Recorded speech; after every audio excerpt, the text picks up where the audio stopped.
15ویں صدی میں شوق اٹھا ہے کیونکہ اے آئی کا دور ہے، یوٹیوب، فیس بک، ڈیجیٹل کیمرہ، ویوز، بہت بڑا اب مال کمانے کا، شہرت کمانے کا ذریعہ آ گیا ہے۔ لہٰذا اب میں وہی کام کروں گا جو 1300 سال پہلے، 1400 سال پہلے امام اعظم ابو حنیفہ نے کیا تھا۔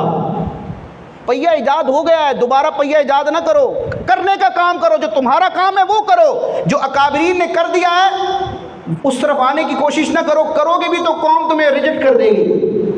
اور ایسے ریجیکٹ ہی ہوتے ہیں، یہ چند دنوں کے ہوتے ہیں، برساتی مینڈک ہوتا ہے نا، چند دنوں کے لیے آتے چلے جاتے ہیں، ہم سمجھتے ہیں بڑے فتنوں کا دور ہے، اب تو یہ ہو گیا، تو فلاں نے یہ کہہ دیا، وہ ہو گیا۔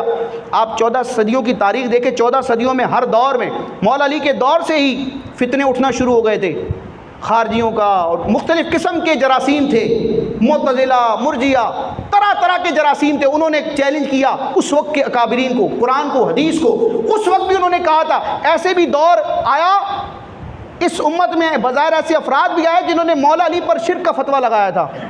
یہ تو قرآن پر عمل نہیں کرتے، قرآن تو کہتا ہے کہ فیصلہ اور حکم صرف اللہ کا ہے، یہ مولا علی نے فلاں کو خلیفہ، یہ مولا علی نے فلاں کو فیصلے کے لیے کیوں منتخب فرمایا؟